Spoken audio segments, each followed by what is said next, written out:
Good afternoon, everybody, and welcome to the Israel Brief, brought to you by Lay of the Land. I'm Rolene Marks, and let's do what we do every day this time, delve into the top stories.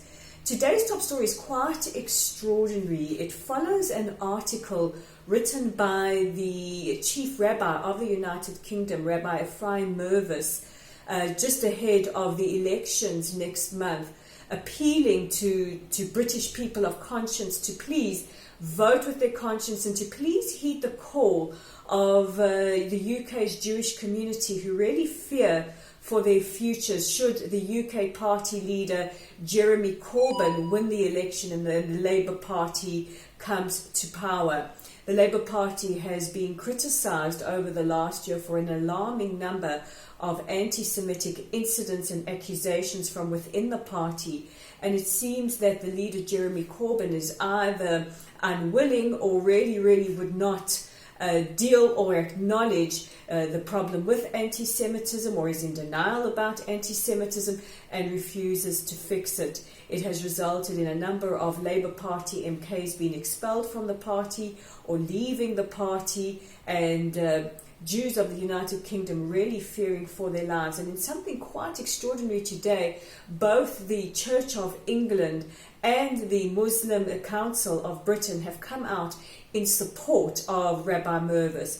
The Church of England's head, the Archbishop of Canterbury, Justin Welby, saying that he acknowledges the role of his own church in anti-Semitism historically and the Holocaust, and that the British people, and especially British Christian people, really need to take heed of the concerns of their Jewish countrymen, and to take this into account when they vote next week. And this was backed up by the Muslim Council of Britain, who have said that they join Rabbi Mervis in sharing a concern about not just rising anti-Semitism, but rising Islam or Islamophobia. They stand behind the Jewish community, and they also, to use Rabbi Mervis's words, appeal to people to vote with conscience. So it's quite extraordinary that we see three faiths coming together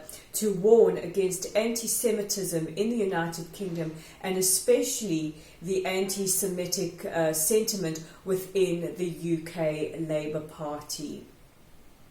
Now we turn to the West Bank, where there have been demonstrations and protests across the West Bank in a declared day of rage by Palestinians who are protesting the stance taken by the United States just last week, which has kind of softened their stance on settlements, saying that they don't view settlements within the West Bank as illegal. The IDF and security forces have been on high alert, and many rocks, stones and burning tires have been leveled towards soldiers on the ground, and we really hope that this comes to an end pretty soon, and our soldiers and any innocent civilian is kept safe.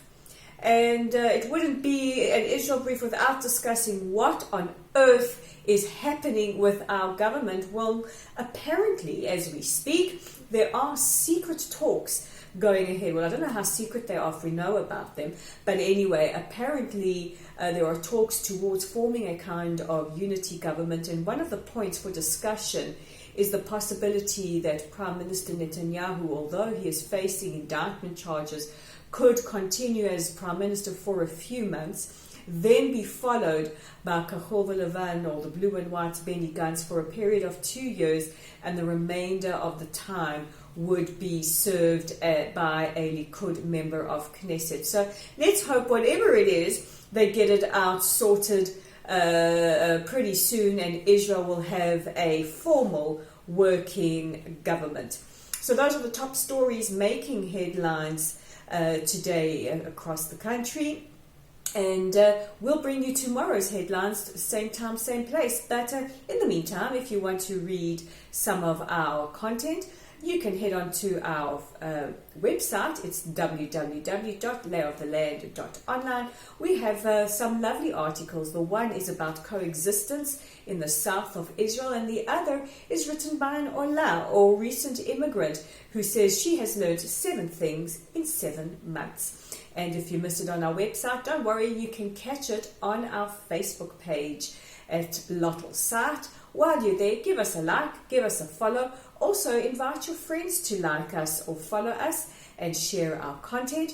And we know that many of you are frustrated that the mainstream media doesn't always carry Israel's side of the story, but we have it right here on the Israel Brief. Simply click on the subscribe button below if you're viewing this on YouTube, or look for our YouTube channel. It's called the Israel Brief. Click on subscribe. The more subscribers we get, the more Israeli news gets out to the mainstream public.